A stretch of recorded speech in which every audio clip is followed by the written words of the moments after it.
नमस्कार, आप देख रहे हैं न्यूज लाइन 24।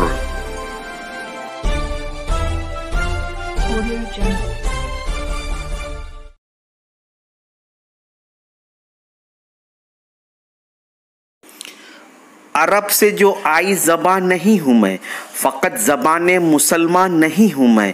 कोई जाके मेरे हिंदुस्तान से कह दे ये मेरा मकां है, मेहमान नहीं हूँ मैं। आदाब नाज़रीन, आप देख रहे हैं न्यूज़ लाइन 24। मैं खुशी चैनल में खैर मकदम करता हूँ।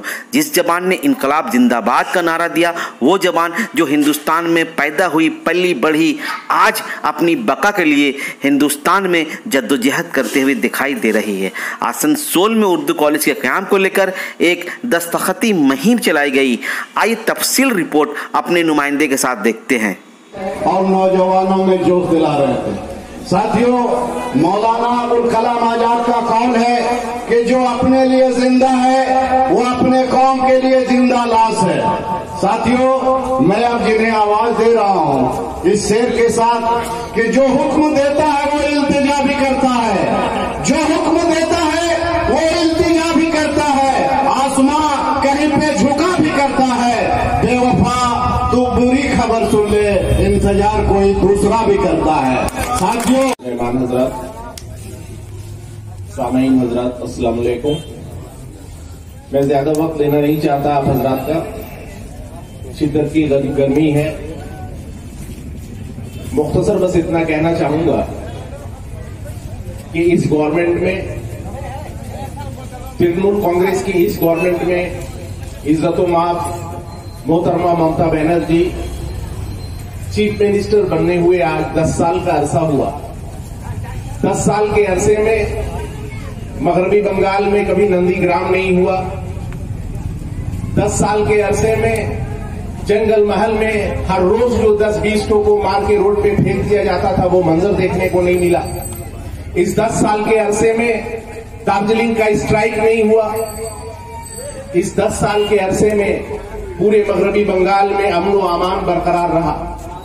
इसलिए हम लोग ममता बनर्जी को पसंद करते हैं, इसलिए हम लोग तृणमूल कांग्रेस को पसंद करते हैं।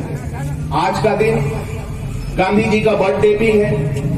वो गांधी जी जिन्होंने अपने तहरीक चलाकर अहिंसा के जरिए हिंदुस्तान को आजाद कराया था। आज का दिन वो दिन याद करने का है जब आज बीजेपी की गवर्नमेंट में, यूपी की गवर्नमेंट को आप हजरात देख रहे हैं कि एक हाथरस का वाकया, जब एक बच्ची को इज्तिमाई तौर पर आबरूरेजी होता है। बच्ची आखिरी वक्त में मरने से पहले अपनी स्टेटमेंट देती है कि मेरे साथ ज्यादती हुआ, मेरे साथ इज्तिमाई आबरूरेजी हुआ, लेकिन हुकूमत है कि मानने को तैयार नहीं। हुकूमत है कि लड़की को 2 बजे रात को उसके लाश को ले जाकर पेट्रोल छींट के उसको जला दिया जाता है, अंतिम संस्कार कर दिया जाता है। आज पूरे हिंदुस्तान में बीजेपी का जो बदनुमा दाग है, जो रवैया है, वो पूरा हिंदुस्तान देख रहा है। दोस्तों, वो आदमी, हर आदमी याद कर रहा है जो नरेंद्र मोदी बेटी पढ़ाओ और बेटी बचाओ का नारा देता है। उसकी हुकूमत में बेटी का क्या हश्र हो रहा है, बेटी के जिम्मेदार माँ और बहनों का क्या हश्र हो रहा है, आप हजरात देख रहे होंगे। दोस्तों, आप हजरात मगरबी बंगाल को भी देख रहे होंगे कि ये अमन व अमान का ये गहवारा, इसको भी बीजेपी फिर से कैसे इसके अंदर आग लगाया जा सके, मगरबी बंगाल को कैसे तहस नहस किया जा सके, उसके लिए पूरी साजिश करने के लिए तैयार खड़ी है। दोस्तों, आज ऐसे मौके पर मुख्तसर बस मैं इतना ही कहना चाहूंगा कि हमारे हाजी नसीम अंसारी साहब, हमारे वसीमुल हक साहब के साथ जो हमारे दोस्तों साथ हैं, उन्होंने जो बेड़ा उठाया है कॉलेज का, बेशक हमारा मुतालबा जायज है। इस बात का एहसास हमें और आपको होना चाहिए। हो सकता है कि आप कांग्रेस करते हो सकता है कि आप सीपीएम करते हो सकता है टीएमसी के किसी और ग्रुप में हो, लेकिन किसी एक मौजू पर, किसी ऐसे मौजू पर, किसी ऐसे हालात पर, किसी ऐसे सब्जेक्ट पर हम लोगों को सबको एक होकर खड़ा हो जाना पड़ेगा। दोस्तों, ये नहीं देखना पड़ेगा कि हम कांग्रेस करते हैं, ये नहीं देखना पड़ेगा कि हम सीपीएम करते हैं। हम किस ग्रुप के लोग हैं, हम लोग एक ग्रुप के लोग हैं, हम लोग एक इलाके के लोग हैं कि हम लोग ईमान वाले हैं, अपनी बहनों की, अपनी माँ और बहनों की इज्जत की हिफाजत करना हम लोगों की जिम्मेदारी है। दोस्तों, बच्चे का एडमिशन स्कूल लेता है, क्या उसको तालीम देने का इख्तियार उसके पास नहीं है? क्या उनको तमाम सहूलियात देने का इख्तियार स्कूल को नहीं है? लेकिन स्कूल के पास वो सहूलत मुहैया नहीं है।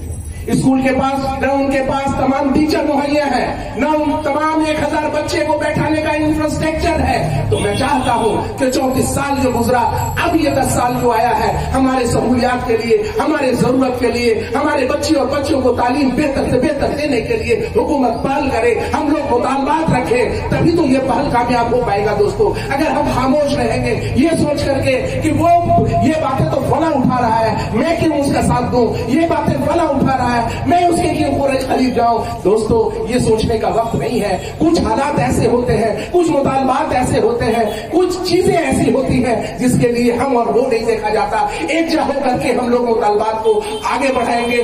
कब होगी? बोले हाँ, हमने कह दिया है, कलकत्ते में जमीन दे दी, वहाँ दे दिया, वहाँ दे दिया, हर जगह। गुलाम सरवर का साहब का एक प्रोग्राम था जहांगीरी मोहल्ला में, जहाँ मेयर आए हुए थे। मैं एक भूखा फकीर एक रोटी के लिए तरस रहा था, एक कॉलेज के लिए तरस रहा था। मेयर साहब से कहा, मेयर साहब रेल पार में अगर कुछ करना चाहते हैं तो आपने कॉम्पिटेटिव लाइब्रेरी दे दिया, तो एक कॉलेज का इंतजाम कर दीजिए। मेयर साहब ने ऐलान किया कि बहुत जल्द गुलाम सरवर हम लोग आपकी इस आरजू को भी पूरा करेंगे, और एडीडी के साथ राब्ता करके गुलाम सरवर को हमको भेज करके जमीन के लिए बताएं, मुआयना किया। 3 जगह जमीन देखी गई और ये इंतखाब हो गया कि एक जगह यहाँ कॉलेज बनेगी। एक कॉरपोरेशन के जानिब से एक मेमोरेंडम बना करके एडीडी को दिया गया, जिसके तफसील अभी बता देंगे आपको गुलाम सरवर साहब। तो मुख्तसर ये कि वहां भी कॉलेज के लिए हमने बात उठाया। अब मुश्किल की बात ये हो गई, जब कॉलेज पे मैं जिद पे अड़ा कि मैं कॉलेज मुझे चाहिए, मुझको कॉलेज चाहिए, तो हमारे वजीर मौसूफ ने कहा क्या कि मेरे खिलाफ लोगों को खड़ा कर दिए कि भाई तुम अपना एक ऑफिस बनाओ, 25 नंबर में वापस बनाओ, हम तुमको काउंसलर का टिकट देंगे, एक महिला को काम करने वाली हम तुमको काउंसलर का टिकट दे देंगे। ऐ सुनो तुम लोग जो क्लब चला रहे हो, तुम मोहल्ला को देखो, तुम टेम्पो स्टैंड पे देखो, हम तुमको टिकट दे देंगे। एक वार्ड है, ना जाने कितने को खड़ा कर दिया, महज इसलिए कि नसीम अंसारी घबराकर मेरे पास आ जाए।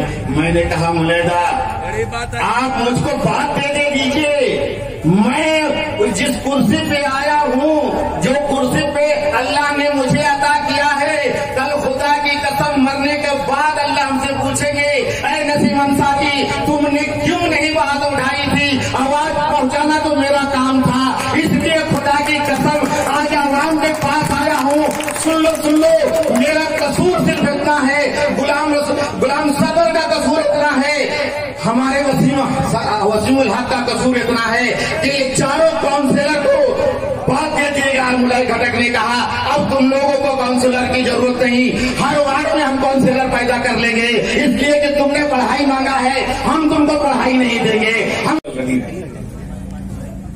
चंद बातों पे हमको गौर करने होगा कि अपनी मांग को लेकर अगर आप आवाज नहीं बुलंद कीजिएगा तो आपको कोई देने वाला नहीं। ये बात की कहावत है ना कि बच्चा रोता नहीं तो मां दूध देती नहीं। तो जब आप चिल्लाइएगा नहीं, आवाज बुलंद नहीं कीजिएगा तो आपका हक आपको मिलने वाला नहीं है। हम कौन सियासी पार्टी से जुड़े हैं, हम किस सियासी पार्टी से ताल्लुक रखते हैं, ये कोई माने नहीं रखता है। माने दरअसल अपने अधिकार पर, अपने हक और अपने हुकूक का है। हम मुस्लिम हैं, हम ये जानते हैं कि हमें मरने के बाद जवाब देने होगा। तो आज हम लोग जो जिम्मेदार हैं, यहाँ पर जो मौजूद गार्जियन हैं, कल अगर हम नहीं रहे तो हमारे बच्चे अधूरी तालीम रहेगा, तो हमें भी कल जवाब देने होगा कि इनकी तालीम के लिए हम लोगों ने क्यों कोशिशें नहीं की। इसी तरह जानते हैं आप कि आज हमारे नौजवान, ये बहुत अच्छी संकेत है कि हमारे यंग लड़के, हमारे नौजवान भाई, हमारे नौजवान दोस्त पॉलिटिक्स, सियासत में आगे आ रहे हैं।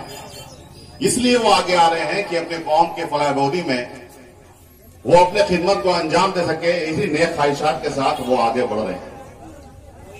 मैं हमारे बच्चों को, हमारी बच्चियों को उस दौर हुकूमत में क्या था? हमारी दीदी ने तो दिया, मैं डंके के चोट पे कहूं कि दिया काजी नजरुल यूनिवर्सिटी आसनसोल को मिला। आप हैं